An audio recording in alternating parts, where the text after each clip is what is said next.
E eu queria continuar a palavra de semana passada, né? Ou melhor, passar para a segunda parte dela, né? Nem continuar. Semana passada não, retrasada, dia 26. A gente falou sobre um amor, se sentir como no primeiro amor. Na verdade, são 3 frases que o Senhor me deu, e essas 3 frases, elas viraram 3 ministrações. E a primeira foi essa: se sinta como no primeiro amor. E hoje a gente vai falar sobre a segunda, que é: viva um amor mais maduro. Se sinta como no primeiro amor, mas viva um amor maduro. E, para puxar do nosso último Fusion, então começa abrindo a Bíblia lá em 1 Coríntios, no capítulo 13, no versículo 9.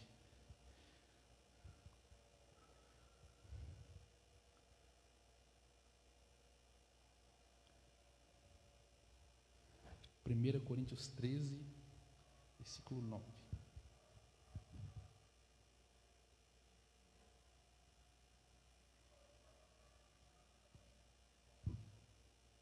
O primeiro amor, ele é muito bom, gente.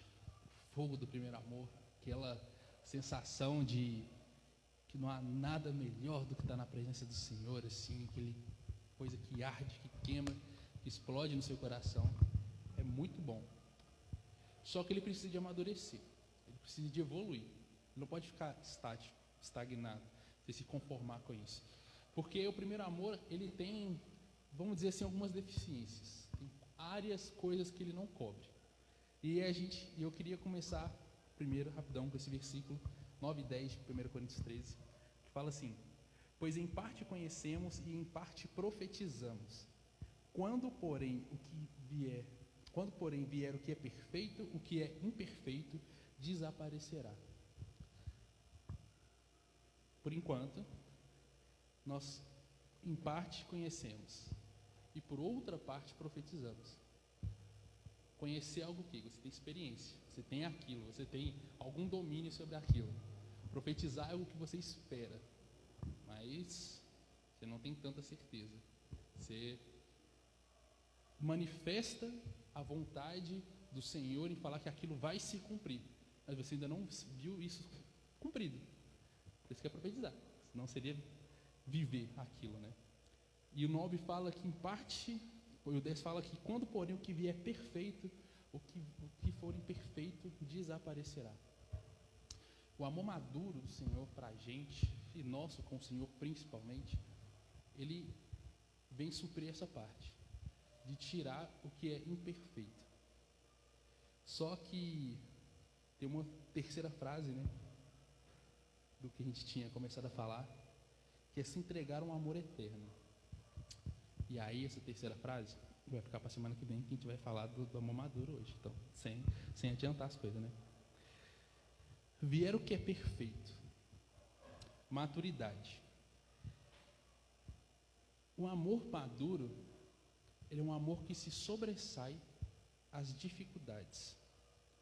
Você conhece por inteiro. Você já não tem aquela coisa do eu acho que fulano gosta disso, eu acho que ciclano gosta daquilo. Você já sabe que ele gosta. Você tem experiência e você evoluiu, porque você prestou atenção nesse amor. Mesma coisa, um namorado, um casal de namorado, um casal de pessoas casadas. A pessoa que começou a namorar, ela vai descobrindo o outro. Como é que ela, na época antes de conquistar, já conhecia muita coisa, já observava a pessoa, você convivendo, você vai conhecendo algumas coisas dela. O casado, ele já não está mais nessa de ficar se surpreendendo todo dia, a todo momento, não. Tem coisas que ele sabe que vai acontecer. Tem raiva que ele sabe que ele vai passar. Ele continua passando, porque não trata a paciência, mas porque ele sabe que vai passar raiva naquela área, não é surpresa. O amor maduro, ele conhece o outro. E para falar um pouco da deficiência, né, por que a gente tem que evoluir? A gente tem que se sentir no primeiro amor, mas tem que viver no amor maduro.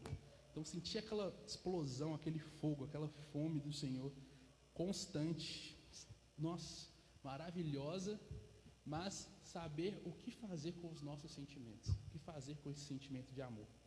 Por isso, ter maturidade nele.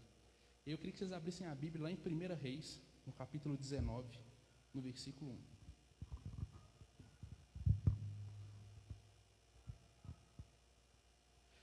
Reis 19, 1.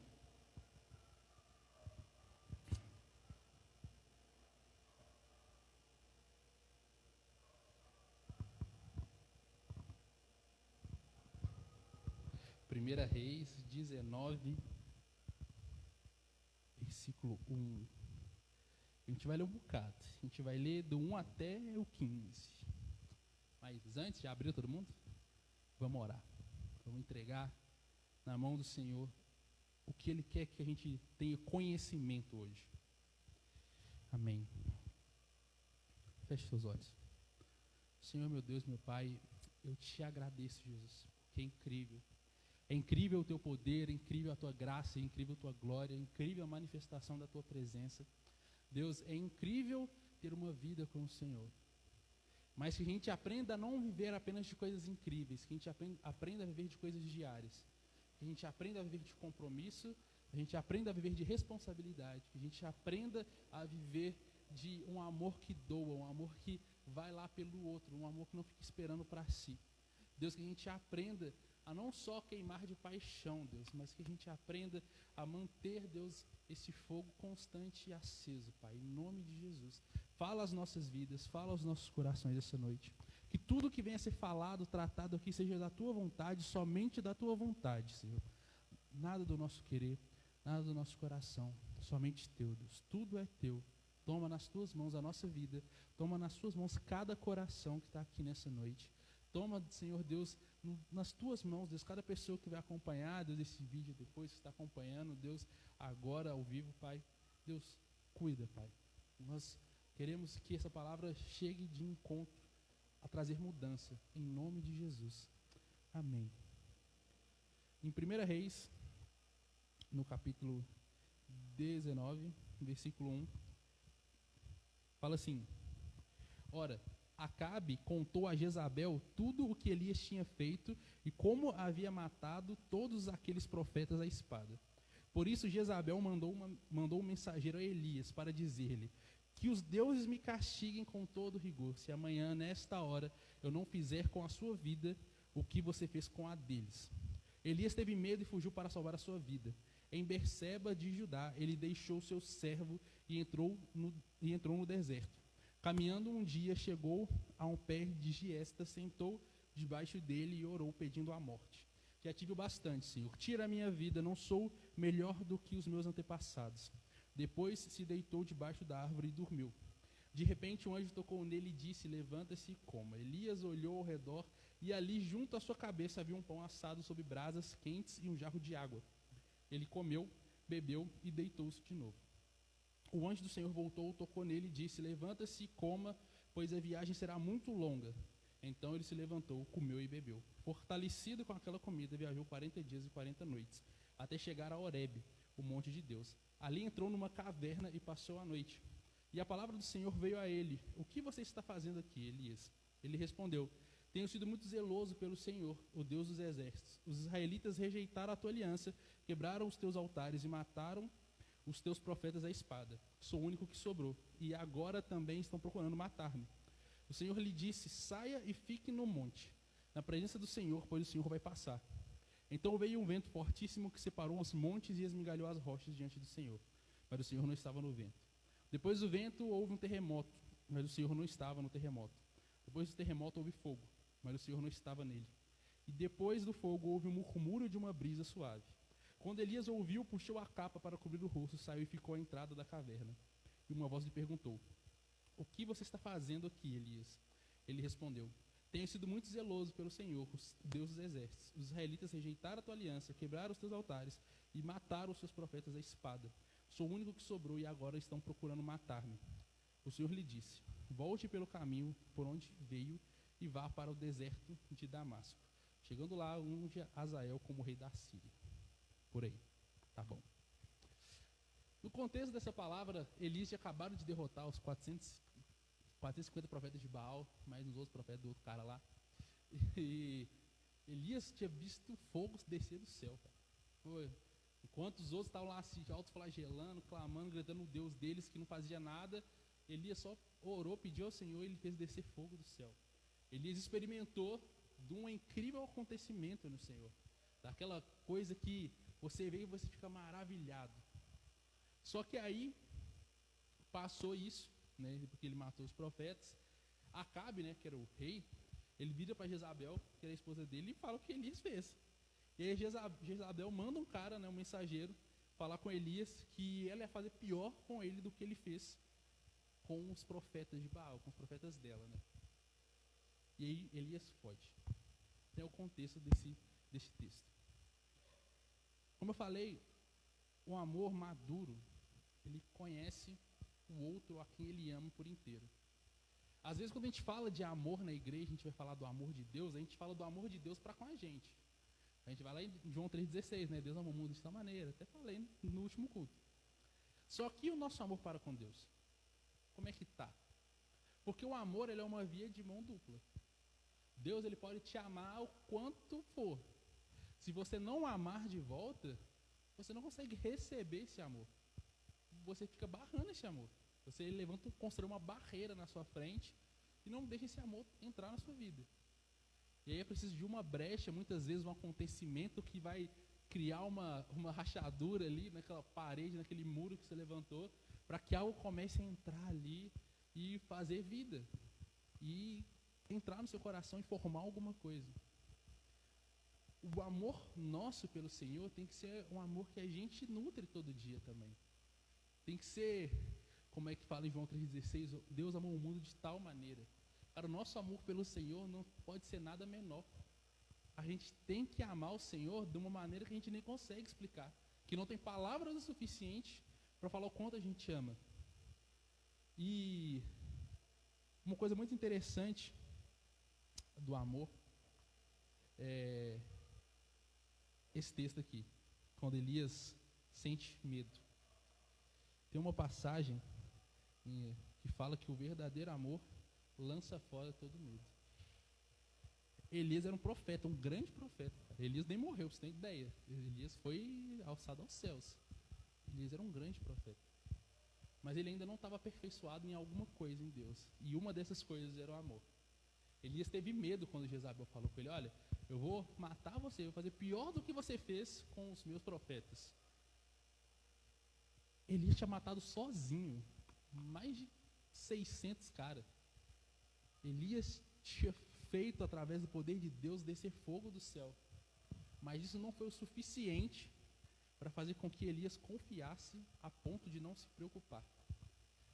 Quarta-feira, né, nosso momento de oração aqui na igreja, o tema, né, do dia foi dependência. E Deus estava falando muito sobre depender dele. Né? Como quando a gente usa aquele versículo que basta cada dia o seu próprio mal, sempre que a gente fala muitas vezes isso, né, esse versículo, a gente já pensa literalmente só no mal. Tipo, basta cada dia o seu próprio mal. Você assim, não, deixa isso para lá. Já está ruim mesmo, vai ficar pior, tem dia que todo dia é ruim, não sei o quê. A gente pensa no lado pesado do negócio. Mas a questão é que basta cada dia o seu próprio mal, porque o mal não tem que importar para você, cara. Se você depende de Deus totalmente, cara, deixa o mal vir, basta cada dia o seu mal e você continua seguindo em Jesus, você acredita nele. Né? Como Paulo fala, que o morrer é Cristo, morrer é Cristo, viver é Cristo, morrer é lucro. Que invertido. Cara, morrer é lucro. A gente tem que entender isso, a gente tem que, pegar essa frase de Paulo, guardar no nosso coração, tipo, cara, viver é Cristo, viver em Cristo, quero fazer a vontade dele. Mas se eu morrer, cara, eu estou bem também, cara, porque eu estou com ele, então não tem lugar melhor para eu estar, senão com Deus. Eu falo muito assim que a gente tem muito problema com a morte, né? O ser humano, a gente tem muitos temores por causa da morte. A gente tem temores porque a gente não sabe lidar com a saudade, a gente não sabe lidar com a falta, sabe? Primeira coisa que vem à cabeça da pessoa quando ela recebe a notícia que alguém morreu, é que, puxa, nunca mais vou ver fulano. Nossa, aí começa a relembrar todos os momentos, aí começa a lembrar o que fez e o que não fez. Aí quando não fez muito, fica aquele remorso, né? Tipo assim, podia ter aproveitado mais, podia não sei o quê, e não sei o que lá. Mas por que a gente tem esse apego com a morte? Não falo nem com a vida, esse apego com a morte, esse medo da morte se aproximar da gente. Porque porque a gente ainda não foi aperfeiçoado o suficiente no amor do Senhor para a gente entender que ela literalmente faz parte da vida por causa do pecado. O salário do pecado é a morte. O dom gratuito de Deus é a vida eterna. Cara, a gente vive em um mundo de pecado. A gente vive em um mundo de morte. Não tem como você se livrar disso, sabe? A não ser que Jesus volte antes. Aí você se livrou. Mas se não for, cara, tá fadado a morrer. Seja novo, seja velho. Seja hoje, seja daqui a 100 anos. Cara, mas todos nós vamos passar por isso.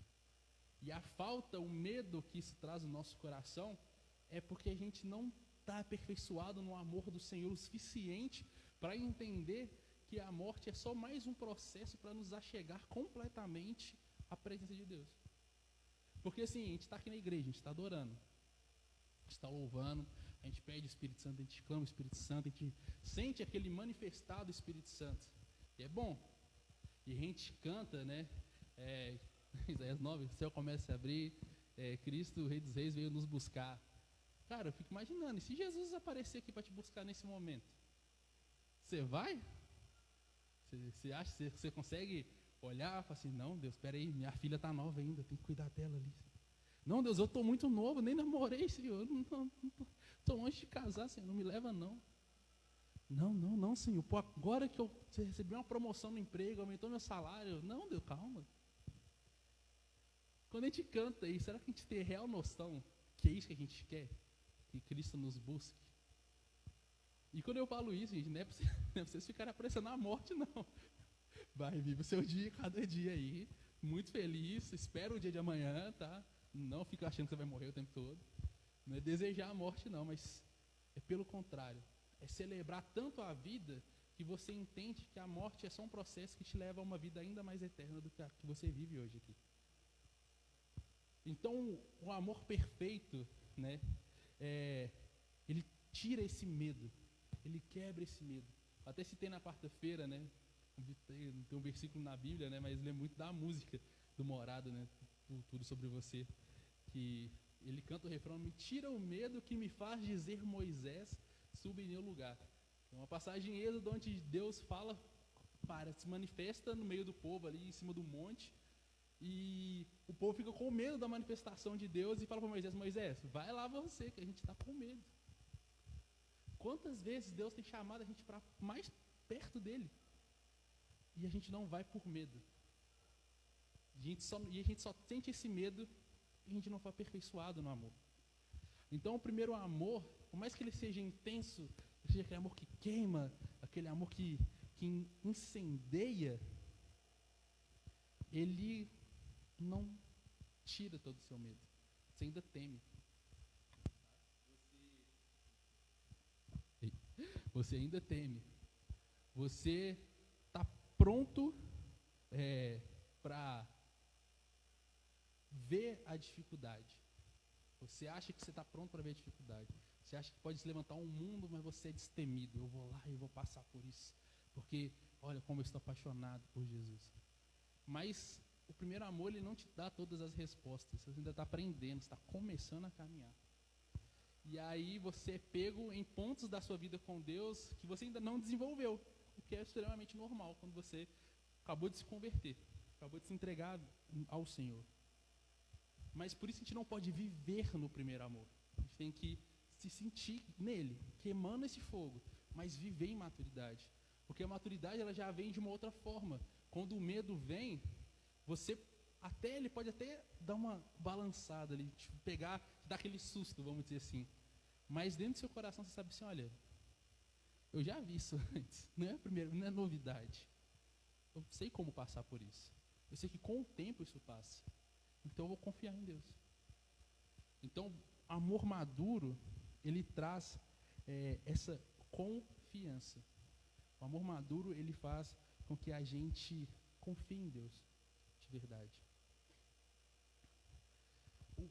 Outra coisa sobre o primeiro amor que o primeiro amor, ele é o reconhecimento de uma mudança interior. Então, quando você aceita Jesus, você se apaixona por Jesus ali, você começou uma caminhada, você reconhece que alguma coisa em você mudou. Cara, todo mundo, se lembrar do dia que que você aceitou Jesus, o dia que você foi batizado, eu tenho certeza que você vai lembrar dessa sensação de que algo se transformou ali dentro de você. Então o primeiro amor, ele reconhece essa mudança, sabe? Esse começo de mudança.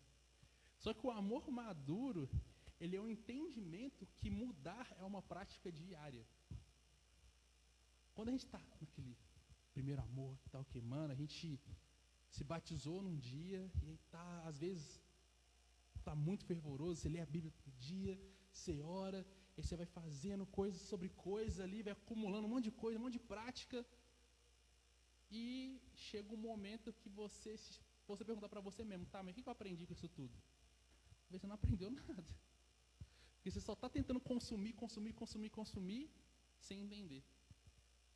Você está só, eu vou fazer. Por que eu estou fazendo? Qual que é a valia de fazer? Mas,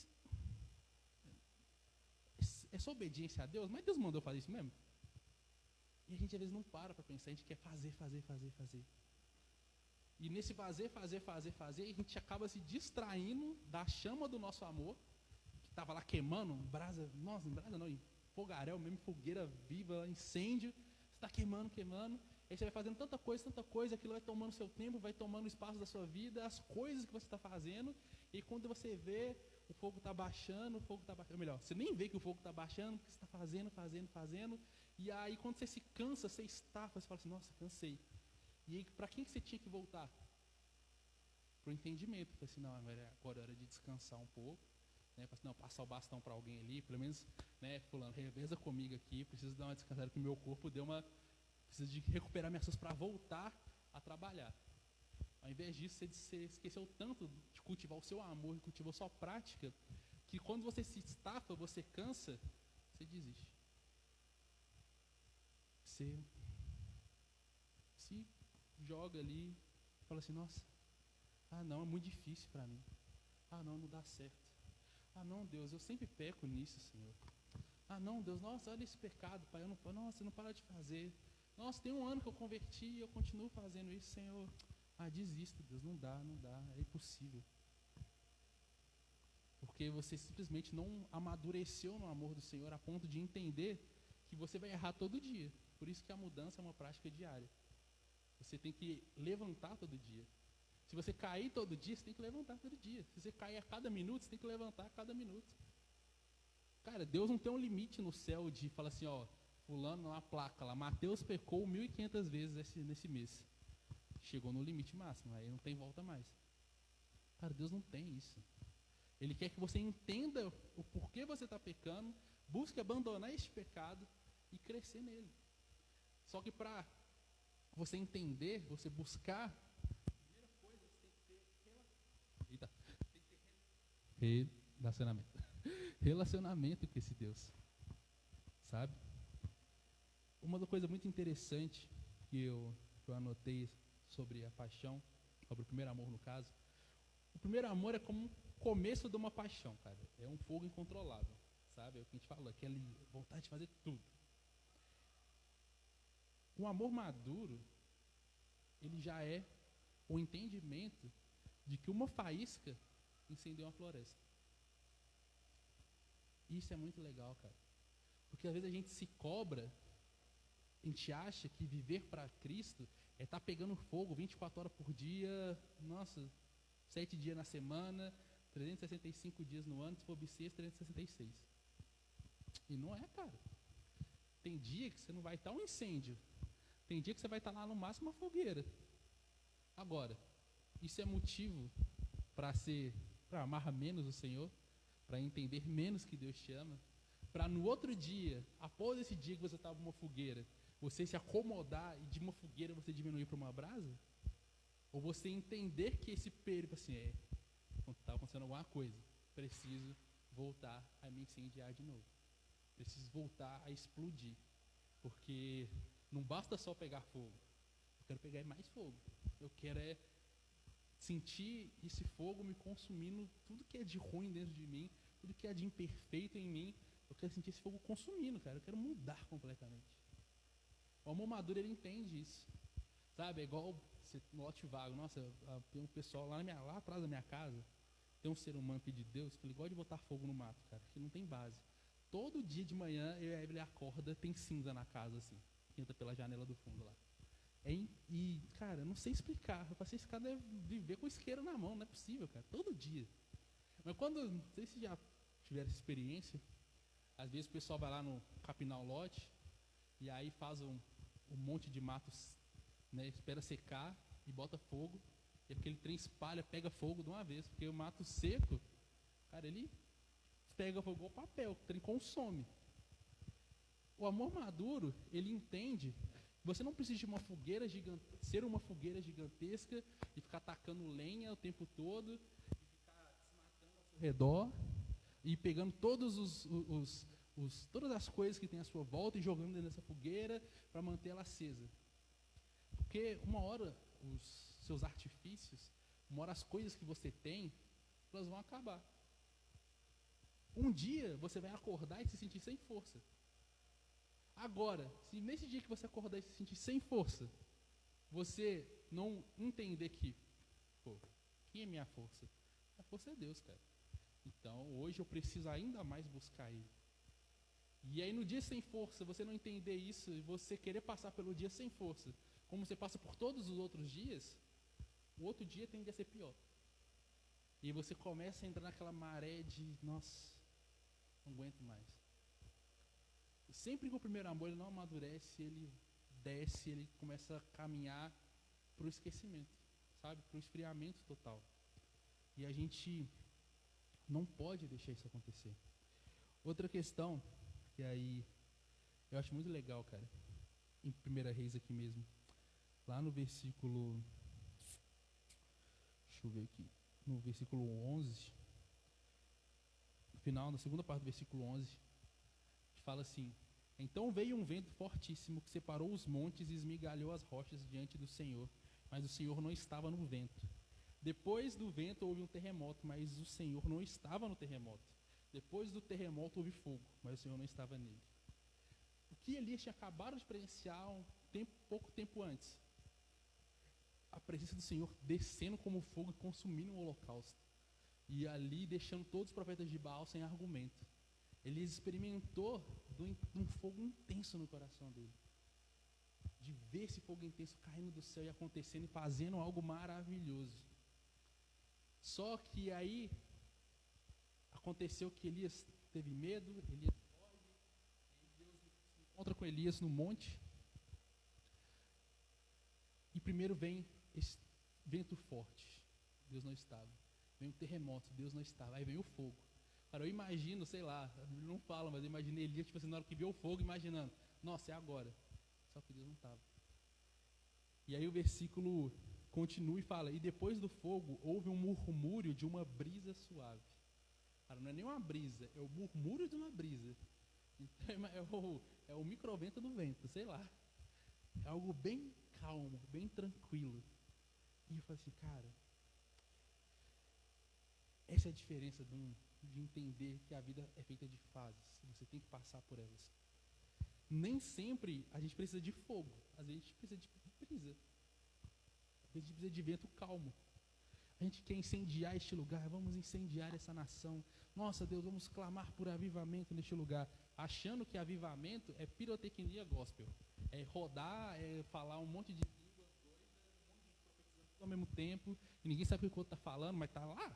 Está no mover, então tá bom. Se está no mover, tá certo. E a gente acha que Deus ele vai estar ali naquele meio e tudo vai mudar. E aí acaba aquele dia, acaba aquele momento, acaba aquele evento, aquele culto, passa uma semana e está todo mundo pior do que estava antes. Porque por mais que a presença de Deus ela se manifeste como fogo,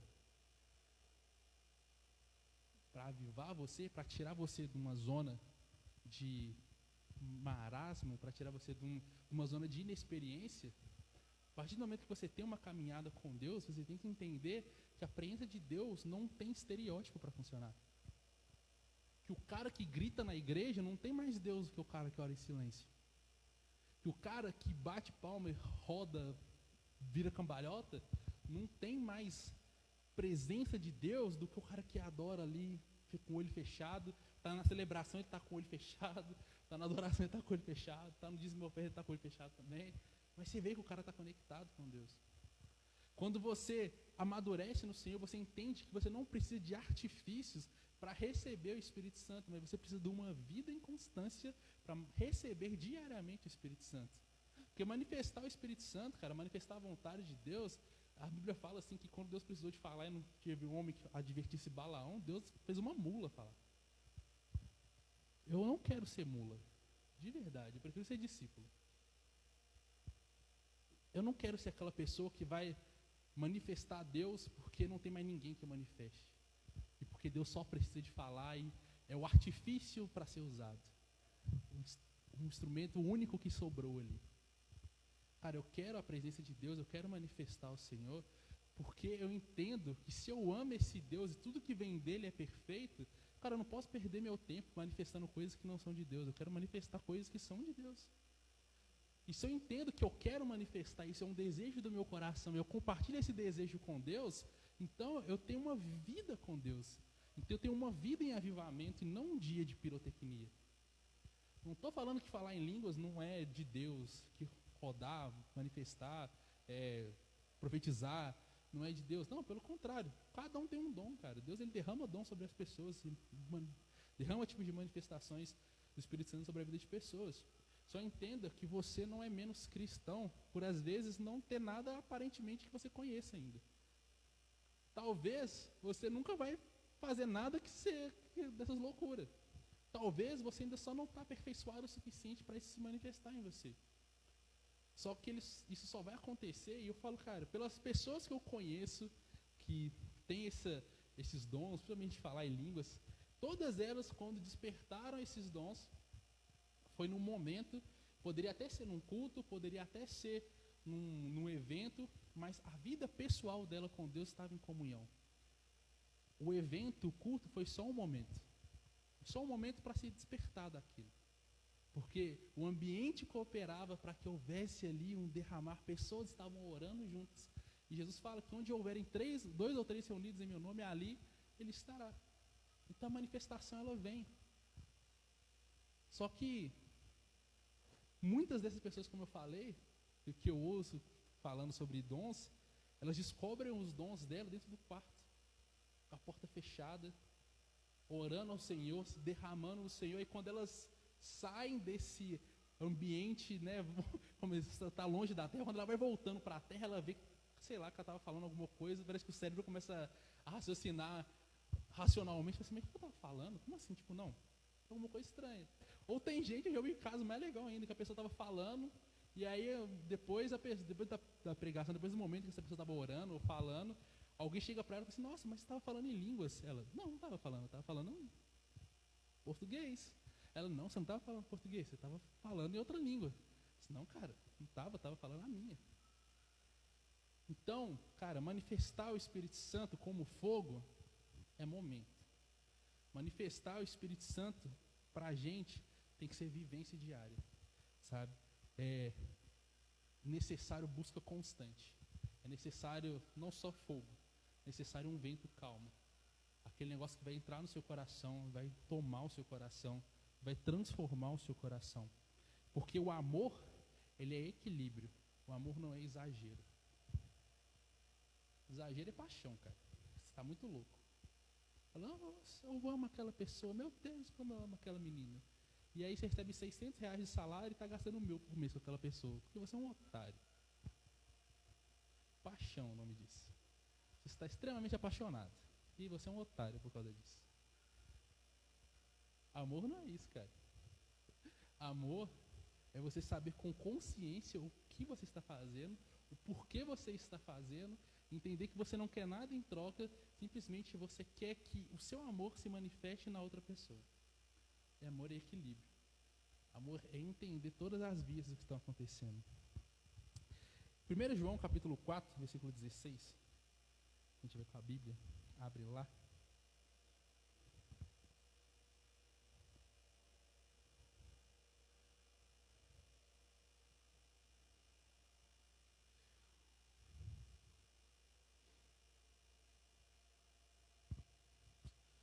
João 4,16.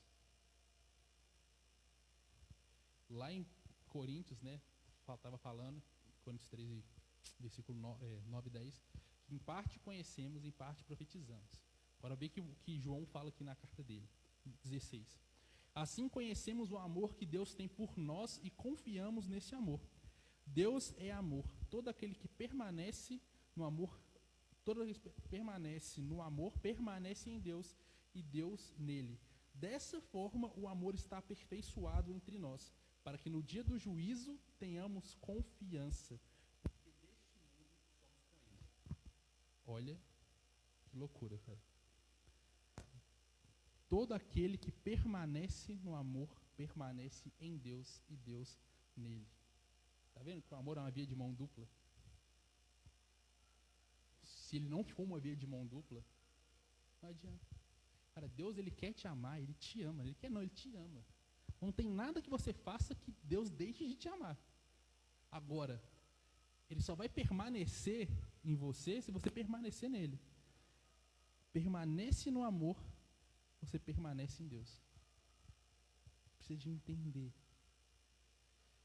E eu acho muito legal, né, que a gente no finalzinho aqui. Dessa forma, o amor está aperfeiçoado entre nós, para que no dia do juízo tenhamos confiança. Quem nunca brincou, né? Pô, imagina no dia do juízo final, será que vai ter um telão no céu com os pecados de todo mundo? Quem que vai ter uma linha do tempo, a história de todo mundo passando lá? Você vai para o inferno, você vai para o céu? Sei lá como é que vai ser. Todo mundo já teve essas brisas assim, de pensar, pô, como é que é? Eu acho muito doido João falar de você ter confiança no juízo.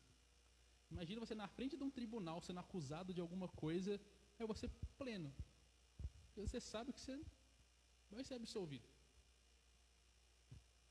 Você sabe que não vai acontecer nada. Você sabe que a pena do pecado você já pagou. O salário do pecado é a morte. Mas o dom gratuito de Deus é a vida eterna. Cara, a gente vai morrer porque a gente é pecador. Simplesmente. Agora, morrer em eternidade não é porque nós somos pecadores. É porque a gente não se abriu a um verdadeiro amor que se aperfeiçoa em nós, para que no dia do juízo nós sejamos aprovados ao invés de reprovados. O que vai te salvar não é literalmente as suas boas obras. Eu falo assim que a salvação ela é muito mais ligada à obediência do que qualquer outra coisa. E a primeira obediência que você tem que ter em Deus é você se abrir para Ele. Cara. O que vai te salvar é entender que você é salvo. O dia que você se abre, você diz, nossa, eu sou salvo, cara.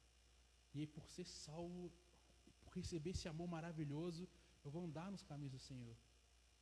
E aí você se descobre prazer em servir. E aí você vê sua vida se transformar. Seus passos se transformam, o seu jeito se transforma, as coisas que te importam se transformam, tudo vai se aperfeiçoando. E aí o que eu imagino, no dia do juízo, às vezes vai ter uma galera com medo, sem saber para onde vai, enquanto uma outra galera vai estar serena. Vai estar só esperando chamar o nome, né? Assim, Mateus, vem cá. Então, nossa, cara, tá vendo a ficha aqui é extensa. A ficha criminal é grande. E você calmo, cara, assim, não, eu sei. Nossa, fiz muito, nossa, errei demais. Nossa, pequei. Nossa, como eu pequei? Pequei. Eu fico imaginando, sei lá, um anjo do Senhor olhando pra sua cara, assim, tipo, você pecou, né? Não, eu pequei, cara, pequei. Nossa. E aí, qual que é o meu quarto no céu? Porque você sabe que você não está indo para o céu porque você foi uma pessoa boa. Não é por boas obras. É por entendimento e obediência. Você entende que você necessita de Jesus. E aí você se abre ao arrependimento. E esse arrependimento, que vem do sangue que escorreu naquela cruz, te faz limpo, te faz puro e te dá direito ao céu. Você não fez nada para merecer o céu. Nada. Você só entendeu que você tem direito. É muito legal isso, cara. É o tipo de coisa que eu ficaria viajando, falando horas e horas aqui, porque eu acho muito louco. O primeiro amor, então, ele é a descoberta do seu desejo de amar. Quando você entra no primeiro amor, você descobre que é bom amar Jesus. Cara, nossa, é legal. Jesus é legal, cara. Nossa, Jesus ele me completa. Jesus, ele transforma a minha vida, nossa. Só que o amor maduro, no amor maduro, você entende o valor de ser amado. que é onde você perde o medo. Você não teme o juízo. Você tem confiança que você vai ser aprovado, cara, que você vai para o céu. Porque você conhece o valor do amor de Jesus. Você conhece o valor do amor de Deus. E por conhecer o valor do amor, você não abre mão desse amor. Então você luta todos os dias da sua vida para, de alguma forma, nem que seja mínima, corresponder esse amor. Não pensando que correspondê-lo vai te levar mais para o céu ainda, mas simplesmente por gratidão por ter sido amado. Isso é muito fantástico. Elias, ele teve medo. E o medo que Elias teve levou ao abandono. Se a gente voltar lá no 1 Reis 19 de novo, nos primeiros versículos, você vai ver que quando Elias foge de Jezabel com medo, antes de ir embora para o deserto, Elias vai e deixa o servo dele, né, o cara que andava com ele, numa cidade. Simplesmente, ele abandona o cara e vai para o deserto. Olha que decisão mais impensada.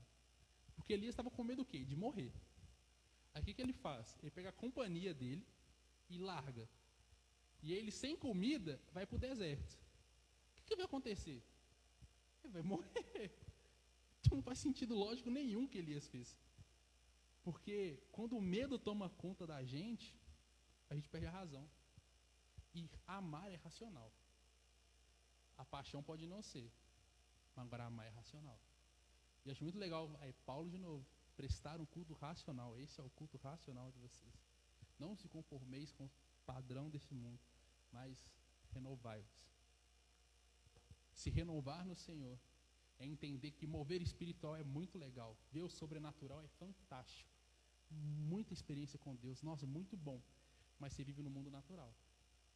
Se você não consegue conversar com uma pessoa, representar Jesus na naturalidade dos problemas do dia a dia dela, porque no emprego dela está ruim, porque a família dela tem alguém passando mal, porque o casamento não está legal, não adianta você querer manifestar sobrenatural. A pessoa não está conseguindo nem passar pelo natural da vida dela. Amor é racional. Amor é você entender as circunstâncias do outro. E você demonstrar o que é necessário para que haja compreensão do outro lado. Então, às vezes, as suas experiências com Deus, que são fortíssimas, mas muito loucas, não vão influenciar em nada a vida de outra pessoa. Porque ela não está preparada. E aí, às vezes, você quer influenciar outra pessoa para aquela coisa, aquele mover, aquela sensação que você teve dentro do seu quarto, e Deus se revelou, e Deus apareceu, e a pessoa não sabe nem o Pai Nosso ainda, cara. Ela, não faz ideia do que você está falando. Se a outra pessoa tiver o primeiro amor, pelo menos ela vai ficar se olhando para você maravilhada, não, eu quero. Também não vai adiantar nada, porque ela não sabe como fazer. Se você não pegar e ensinar, e aproveitar aquele negócio que você aguçou e transformar num discipulado, também não adianta nada. Então, saiba o que usar para tratar a vida da outra pessoa. Às vezes, Deus te deu um dom de cura física, e está tão preocupado em curar a enfermidade, em manifestar o seu dom, porque Deus me deu esse dom. Se Ele me deu, eu tenho que fazer acontecer. Está tão bitolado numa coisa só, que Deus te abriu milhares de caminhos, coisas pequenas que você tem que fazer, pessoas que estão se perdendo do seu lado por um abraço, aí você está correndo atrás de manifestar dom. Cuidado, cara. Cuidado. Ficar impressionado demais não é maturidade. Impressionado. A maturidade te deixa maravilhado. Qualquer coisa que você faz para a vida de outra pessoa e você vê que ela entendeu e que Jesus agiu, você fica maravilhado. Você tem um dom de cantar, de tocar, você está num amor aperfeiçoado, um amor maduro, é você olhar Jesus se manifestando na vida de outra pessoa, o Consolador tocando na vida de outra pessoa, com o microfone ou sem microfone, com o violão ou sem violão, num culto, na praça, numa ligação, sabe, numa conversa no WhatsApp, você entender que o seu dom não é maior que o seu propósito. A maturidade está nisso. A gente precisa de viver essa maturidade, porque senão a gente vai ficar correndo, sendo caçador de dom, vai ficar correndo atrás de coisas e às vezes a gente nunca vai descobrir, porque Deus tem um tempo certo para mostrar tudo na nossa vida. Uma observação interessante também sobre o medo, que eu achei muito legal, que o primeiro amor, ele fala sem medo, como a gente fala, aquela pessoa destemida. Vou falar de Jesus para todo mundo, qualquer coisa que aparecer eu estou falando de Jesus. A pessoa não quer me ouvir, mas eu estou falando de Jesus. Falar de Jesus, muito de Jesus. Só que o amor maduro, ele escuta sem medo. O primeiro amor é aquele que quer falar, quer expressar, botar para fora. Mas a maturidade é você escutar sem medo nenhum. A maturidade é você estar tentando levar Jesus e uma pessoa virar para você e falar, cara, eu não quero. E aquilo entristeceu o seu coração, mas você entender que não é pela sua vontade, mas é pela vontade de Deus e que tudo precisa de um tempo. Você vai embora de lá, você para de insistir e você começa a orar. Isso é maturidade. Você escutou a vontade da outra pessoa. Por mais que não seja a sua própria, você entende que é o momento de se calar. E partir para quem pode resolver. E às vezes a gente tem aquela coisa do fala a pessoa, não, tá assim, você continua falando, a pessoa, você continua falando e continua. Cara, calma. Deixa que a faísca vire uma fogueirinha. E aí depois você volta. Por enquanto ora. Pede para Deus que a semente que caiu naquela terra, que aquela terra seja adubada ali. Se não for você que adube aquela terra e are aquela terra, que seja outro. Mas que aquela semente tenha espaço fértil para crescer. E peça a Deus, se for da tua vontade, me leva de volta até aquela pessoa quando for da tua vontade. Se não, Jesus, coloca outro. Mas eu só quero ver aquela pessoa rendida ao Senhor. O amor maduro, ele não tem ciúmes, cara. Não esses ciúmes que a gente, juvenil, sabe? Ai, minha namorada estava conversando com aquele garoto. Não. Você namora? Você não confia? Tem que confiar, cara. Você nem conhece o cara, às vezes, sei lá, um primo de terceiro grau. Às vezes não é ninguém, o cara parou na rua pedindo informação do ônibus. Aí você fica todo enciumado. Ah, mas eu vi tal coisa. Estava na casa da Juliana, da minha irmã. E aí, minha meio prima, minha sobrinha, recebeu uma mensagem e tal, no Instagram, de um perfil lá, que não era um perfil fake, assim. E o namorado dela tem a senha do Instagram e tal, um do outro. E ele viu, o cara ficou muito nervoso, porque alguém tinha mandado uma mensagem para ela, cara. E ela nem tinha respondido. Mas ele ficou muito nervoso, porque alguém ousou mandar uma mensagem. Cara, você pode ser o maior discipulador do universo, o maior líder do universo. O cara que prega Jesus e as pessoas se convertem automaticamente. Não é porque você é muito bom que o diabo vai deixar de ser astuto e correr atrás das pessoas que você evangeliza. Não é porque você é um cara que queima fogo o tempo inteiro que o diabo não vai tentar entrar na sua família e destruir. Cara, o diabo, ele quer te derrubar e derrubar quem está à sua volta. Então, por mais que você seja cheio de fogo, de poder, de unção, ele vai tentar se manifestar. E aí é você ter maturidade para saber como não deixar brecha para que ele se manifeste. E aí, para você não deixar brecha, você tem que parar de falar e começar a observar. Às vezes escutar, às vezes só observar, ficar de olho no que está acontecendo. Você precisa silenciar um pouco a voz. Eu vejo muita gente falando do silêncio de Deus, né? Tipo, não, porque Deus está em silêncio, porque está vindo uma resposta maravilhosa para a minha vida. Amém, cara, tomara. Porque às vezes Deus só está em silêncio porque você não cala a boca mesmo. Deus está doido para falar, mas você não cala a boca. E aí como é que você vai escutar Deus? Você está falando, uma paritaca. O silêncio de Deus, se você pegar na Bíblia, é coisa muito específica, cara. Nossa, é muito, muito específico.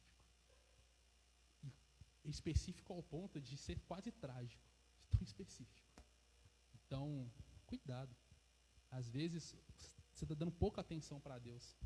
E está achando que Deus não está falando, mas, na verdade, você que não está procurando. Então, procura Deus.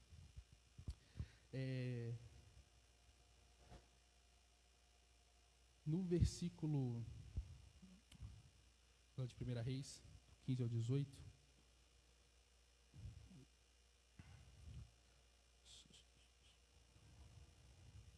Versículo 15, fala assim: o Senhor lhe disse, volte pelo caminho por onde veio e vá para o deserto de Damasco. Fala com Elias. E aí tem uma outra diferença do primeiro amor, do amor maduro. O primeiro amor, ele se preocupa com o que vê, com o agora, com o que está acontecendo. O amor maduro, ele se preocupa com a caminhada. Ele se preocupa que a caminhada tenha um desfecho. Ele se preocupa em alcançar um final. Lutar um bom combate. Acabar a carreira. Guardar a fé. Isso são passos de pessoas maduras. E não de bebês na fé. Tá difícil com o Senhor? Tá pior sem Ele. De verdade. Tá pior sem Ele. E se você não consegue entender que tá pior sem Ele, às vezes é por falta de buscar Ele. De ouvir Deus falar. Elias, tudo que Elias fez motivado pelo medo, fez com que o ciclo de Elias se encerrasse. A Bíblia não fala que era vontade de Deus para Elias. A Bíblia não fala que Elias foi levado para o céu porque Deus olhou para Elias e falou assim: nossa, cara, você não é merecedor deste lugar. Neste momento eu não quero que você fique aqui. Cara, Deus, ele só atendeu um clamor de Elias. Então tá, você está com medo? Vou dar um jeito. E aí Elias, ele foge não, Deus manda ele voltar para onde ele veio e ir para outro deserto, para outro lugar, que é de Damasco. E assim, eu não sei se vocês conhecem, mas tem uma outra história na Bíblia que cita o deserto de Damasco assim, só que ela é uma história um pouco diferente.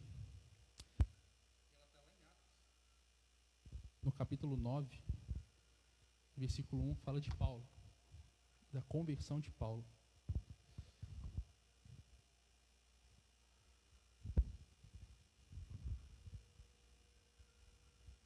Paulo, por mais que ele não era cristão, Paulo era um judeu muito maduro, cara.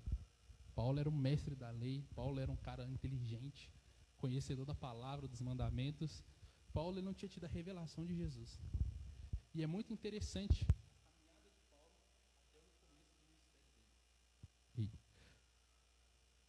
Porque é muito rápido. Parece ser muito rápido. Mas Paulo, ele estava buscando ao Senhor desde sempre. Ele só não estava dando espaço para ouvir resposta. O dia que ele deu espaço, a vida dele se transformou completamente. E vamos passar rapidão pela história dele. Lá no versículo 1. Enquanto isso, Saulo ainda respirava ameaças de morte contra os discípulos do Senhor. Dirigindo-se ao sumo sacerdote, pediu-lhe cartas para a sinagoga de Damasco, de maneira que, caso encontrasse-lhe homens ou mulheres que pertencessem ao caminho, pudesse levá-los presos para Jerusalém. Em sua viagem, quando se aproximava de Damasco, de repente brilhou ao seu redor uma luz vinda do céu. Ele caiu por terra e ouviu uma voz que dizia: Saulo, Saulo, por que me persegues? Saulo respondeu: Quem és tu, Senhor? Ele respondeu: Sou Jesus, a quem você persegue. Levanta-se e entra na cidade. Alguém dirá o que você deve fazer. E continua no versículo 9, em diante fala: Por 3 dias ele esteve cego, não comeu nem bebeu. Em Damasco havia um discípulo chamado Ananias. O Senhor o chamou numa visão: Ananias, eis-me aqui. Senhor respondeu. Eis-me aqui, Senhor, respondeu ele. O Senhor lhe disse: vá à casa de Judas e na rua chamada Direita e pergunte por um homem de Tarso, chamado Saulo. Ele está orando numa visão, viu um homem chamado Ananias chegar-lhe e impor-lhe as mãos, para que voltasse a ver. E aí Ananias fala: Senhor, Saulo é um cara que persegue cristão. Tem certeza? E no 15 Deus fala: Mas o Senhor disse a Ananias: Vá, este homem é meu instrumento, escolhido para levar meu nome perante os gentios, seus reis, e perante o povo de Israel. Mostrarei a ele quanto deve sofrer em meu nome. No 17 fala: Então Ananias foi e entrou na casa, pôs as mãos sobre Saulo e disse: Irmão Saulo, o Senhor Jesus, que apareceu no caminho por onde você vinha, enviou-me para dizer: Volte a ver e seja cheio do Espírito Santo. Imediatamente, algo como escamas caiu dos seus olhos, e ele passou a ver. Levantando-se, foi batizado e depois de comer, recuperou suas forças. Saulo passou vários dias com os discípulos em Damasco.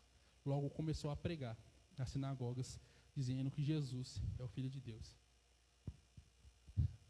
Paulo, ele estava numa caminhada. Ele queria matar os cristãos. Jesus aparece para ele. Melhor, ele nem chega a ver, né? Ele fica cego, ele ouve. O apaixonado, ele precisa de sinais, como eu falei, quer ver o agora. Precisa de prova. Quem tem um amor maduro, só precisa de confiar em Deus. só precisa de confiar. Você não precisa de provas que o Senhor te ama. Você precisa só de confiar que Ele te ama. Porque quando foi o dia em que você precisou de Deus, Ele não esteve ali para te acudir. Então, para que prova? Para que sinal? Para que pedir coisas para Deus? A não ser que seja para que outros creiam, como eram os sinais que Deus dava a Moisés. Se não for para isso, não tem porquê. Não tem porquê pedir. Um amor que não amadurece, ele queima até virar só cinza. Elias teve grandes experiências, mas teve medo e abandonou tudo, depois de uma grande experiência. Paulo não tinha experiência nenhuma, e após a primeira experiência, ele mudou completamente quem ele era. Então, às vezes, não é a quantidade que vai te fazer ser um cristão mais maduro. Não é quantas vezes Deus fala com você. Não é quantas vezes você vê a presença de Deus, a manifestação de Deus.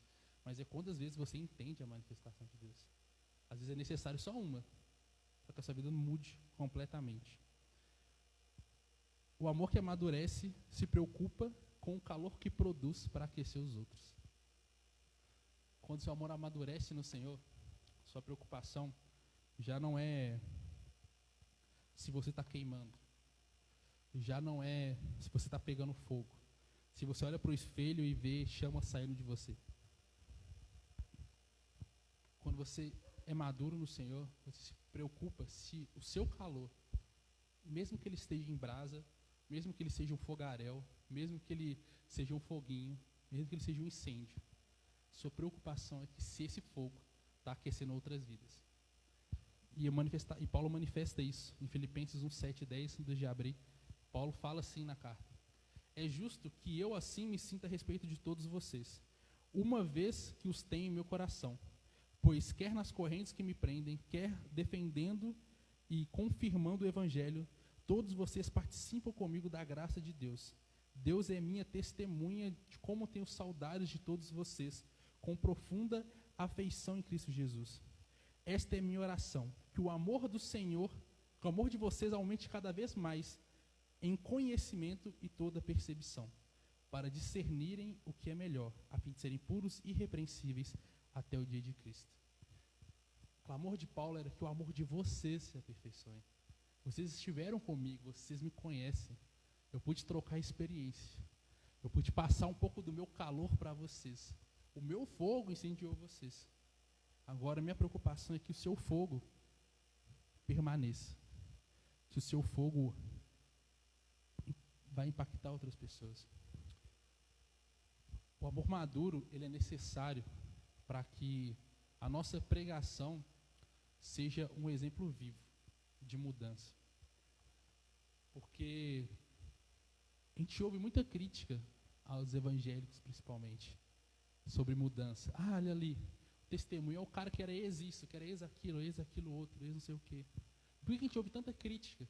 Porque ao mesmo tempo que a gente vê esses exemplos de ex não sei o quê, e agora é crente, a gente vê também esses ex que voltaram a ser pior do que era antes. Porque Deus não ama? Porque Ele não mudou a primeira vez? Não, mudou. Mas não se aperfeiçoou no amor que o mudou. E aí, saiu. É o que a gente falou no último Fusion. Quando você preenche com Deus um espaço vazio no seu coração que é só dele, quando outras coisas faltam, Deus preenche essas outras coisas. Quando você coloca Deus no devido lugar no seu coração, Ele toma aquele espaço, e você tem um espaço ali que é para o amor da sua vida, esse espaço não dói, você não sente ele vazio quando você não tem um namorado, não tem uma namorada, um marido, uma esposa, porque Deus está preenchendo, você sabe que Ele está cuidando do melhor momento, da melhor hora, de discernir em você a pessoa correta. Aquele espaço que é para aproveitar a vida, você entende que não há aproveito maior para a sua vida do que a vontade de Deus. Então Deus pega aquele espaço e preenche também, completa você. Só que quando você sai da presença de Deus e você larga Ele, porque você não se amadureceu nele, além daquele espaço que era só de Deus ficar vazio, todo o outro que Ele já estava ocupando se esvazia também. E aí você precisa de se encher. E aí, quando Deus toma um lugar em você, não há nada que vai preencher esse lugar. Então você começa a tentar se encher todo dia, o tempo todo, toda hora, e você quer mais, quer mais, quer mais. Até um momento que a vida definha tanto que você já não consegue nem buscar mais o que você quer. Aquele prazer momentâneo, você não consegue buscar. Você também não tem força para voltar mais. E aí só resta a misericórdia. E já é bom demais. Mas às vezes falta alguém para ir lá. A gente tem que ser esse alguém. A gente tem que fazer com que o amor de Deus se aperfeiçoe na nossa vida. Para que a gente não se incomode com a falha dos outros. A gente não se incomode com os erros dos outros. O nosso amor não pode parar de queimar. A gente não pode parar de acreditar no outro. Por mais que você não veja nada correspondendo a seu favor. Continua acreditando. Continua se derramando no Senhor. Sabe? Não deixa nada tomar o espaço que é dele. Vamos ficar de pé, vamos orar. Queria entregar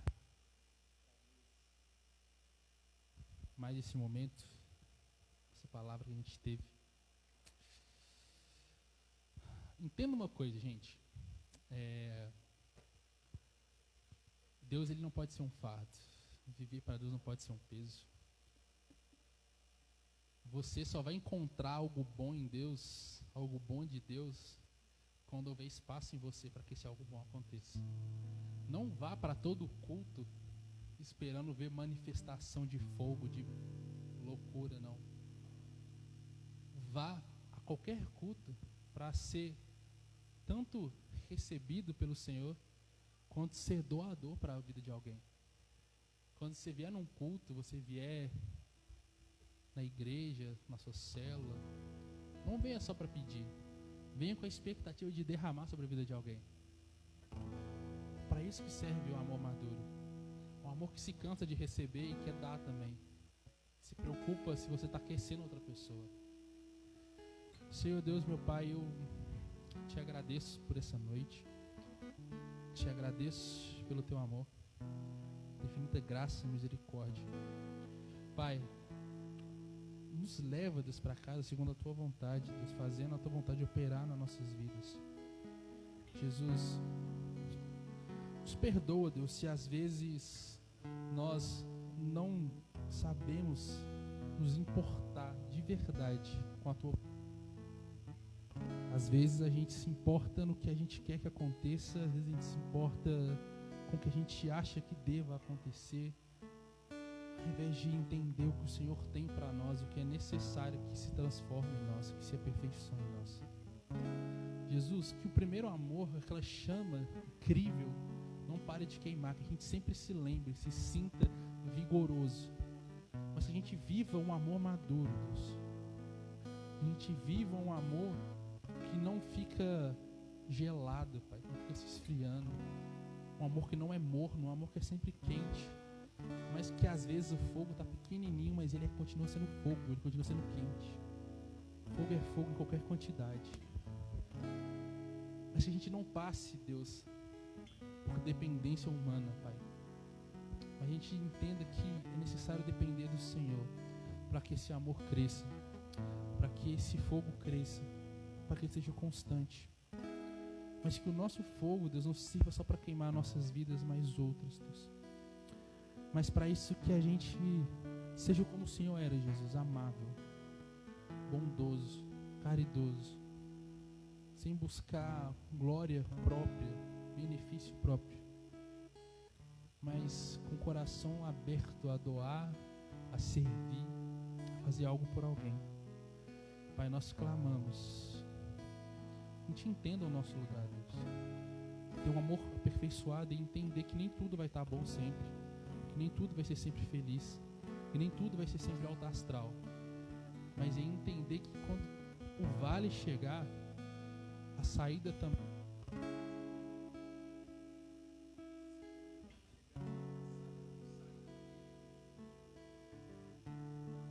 De Jesus, eu agradeço pela oportunidade mais uma vez. E quando ele vier, será como nos dias de Noé.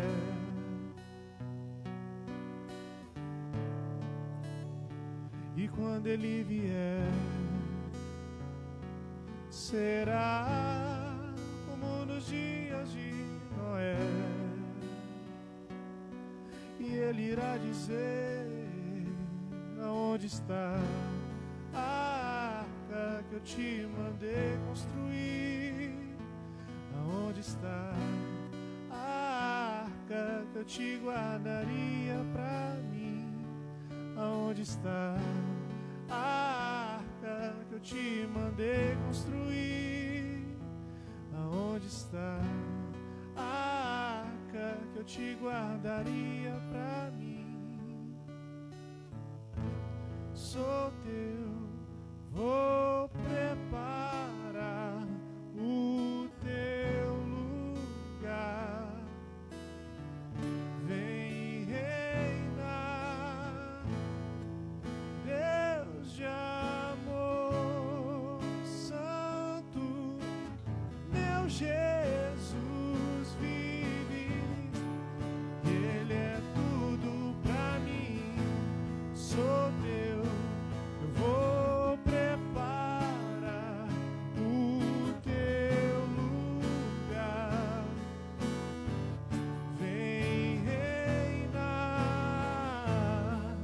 Deus de amor santo, meu Jesus vive, Ele é tudo pra mim.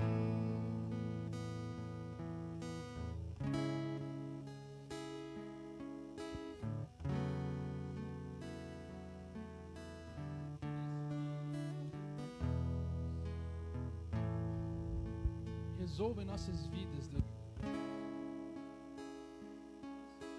o medo, Senhor.